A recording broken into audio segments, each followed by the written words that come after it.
La communication institutionnelle joue un rôle crucial pour les organisations et les institutions en consolidant leur image, en renforçant leur réputation et en créant le lien de confiance avec les parties prenantes, à savoir les autorités publiques, les employés, les partenaires, les clients, les médias et bien d'autres.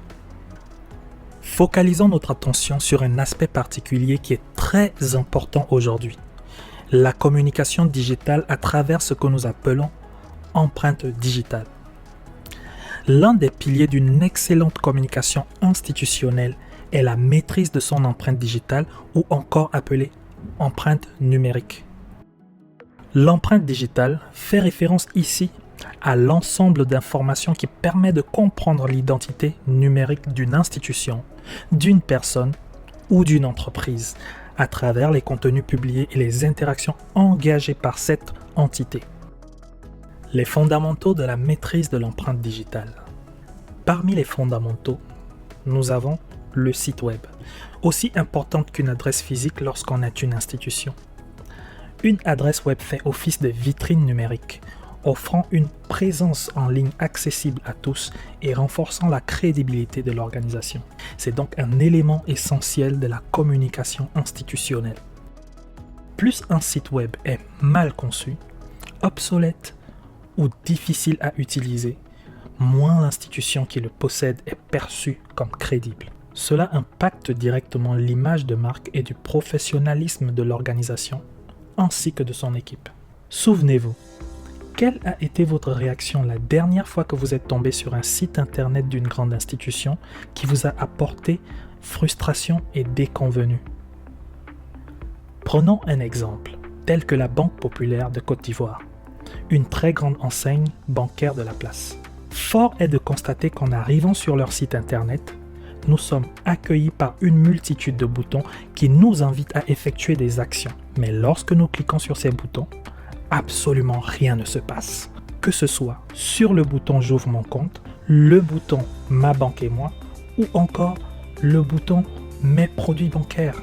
À votre avis, combien de clients cette entreprise a perdu rien qu'en présentant un tel site internet?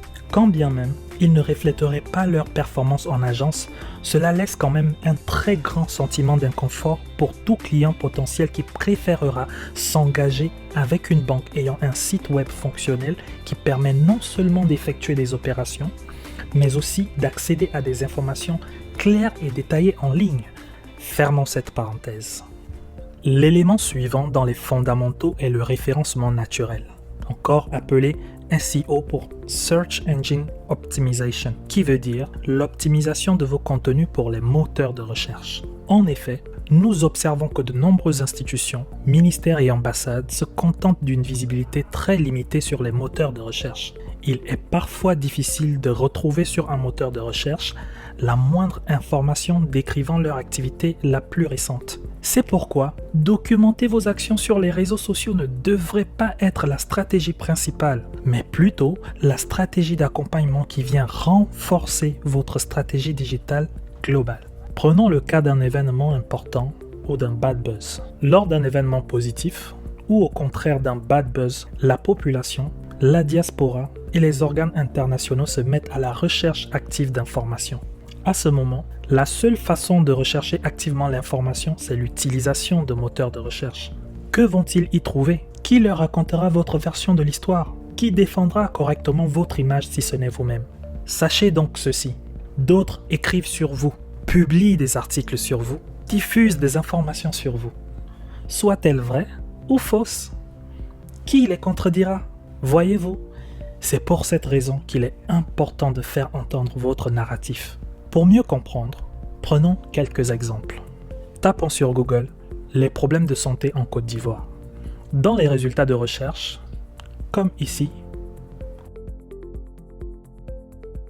ou là, vous retrouvez des sujets problématiques qui mettent en lumière des bad buzz concernant la santé en Côte d'Ivoire. Vous remarquerez qu'il n'y a aucune information officielle diffusée par le ministère de la Santé qui remonte dans les résultats. Ou alors, les publications du ministère de la Santé ont été noyées au milieu de nombreuses publications négatives ou erronées publiées par d'autres sites web. Prenons un second exemple. Il y a quelques mois, on pouvait tomber sur plusieurs articles qui mettaient la lumière sur un bad buzz impliquant le ministère des Eaux et Forêts. Et tout cela partant d'un simple malentendu. Il s'agit de la situation qui a eu lieu à Sanguiné. Sur les moteurs de recherche, toute personne cherchant à s'informer sur le sujet sera donc servie par des informations tierces ne provenant pas de l'institution concernée. Tapons Eaux et Forêts Sanguiné. Vous avez là et là. Ces illustrations sont la raison pour laquelle il est essentiel de ne pas se limiter aux réseaux sociaux, mais aussi de valoriser vos efforts, vos réussites, vos réalisations à travers des articles publiés sur des sites d'actualité crédibles. Le but ici étant d'enrichir les algorithmes des moteurs de recherche avec des informations contrôlées par vous et non par une tierce personne. C'est le principe du référencement naturel qui consiste à publier régulièrement du contenu sur un ou plusieurs sites internet afin que les moteurs de recherche les remontent en résultat lors d'une requête. Retenons qu'une action, même très engagée sur les réseaux sociaux, ne vous positionne pas sur les moteurs de recherche car les moteurs de recherche ont pour base de données les contenus des sites internet et non les posts sur votre page Instagram ou votre page Facebook. Seuls les moteurs de recherche exposent vos contenus lors d'une recherche active d'informations par un internaute ou un organe international. Le troisième élément que nous allons aborder est celui des réseaux sociaux et comment y optimiser votre présence aujourd'hui. De nombreuses institutions ont clairement adopté une stratégie axée sur les réseaux sociaux, publiant régulièrement des photos, vidéos et statuts pour maintenir leur présence en ligne. Cependant, les réseaux sociaux, eux aussi, évoluent. La manière de communiquer sur les réseaux sociaux d'il y a 2 ou 3 ans n'est plus la même aujourd'hui. En effet, ce n'est pas à l'internaute de s'adapter au format de communication de l'institution, mais l'inverse. Les institutions doivent absolument s'adapter au risque de voir leur taux d'engagement et d'interaction diminuer drastiquement au fil des mois à venir. Expliquons pourquoi. Depuis l'avènement des contenus médias verticaux et de la baisse constatée de la capacité d'attention chez l'internaute, toutes les plateformes, pour survivre et s'en sortir, ont dû adopter le modèle TikTok. D'abord Instagram, ensuite YouTube et quelques mois plus tard, Facebook. On parle aujourd'hui de YouTube Shorts, Instagram Reels, Facebook Reels et bien sûr de TikTok. Ces modèles de contenu sont actuellement extrêmement privilégiés par les algorithmes des plateformes social media, étant donné que c'est le format qui est le plus apprécié de tous et les gens en redemandent sans cesse. Les vidéos au format vertical attirent plus de vues et d'interactions que les vidéos classiques, selon archive.org. Malheureusement, je vous invite à constater avec moi l'absence totale des institutions sur ce format. Les exemples sont nombreux.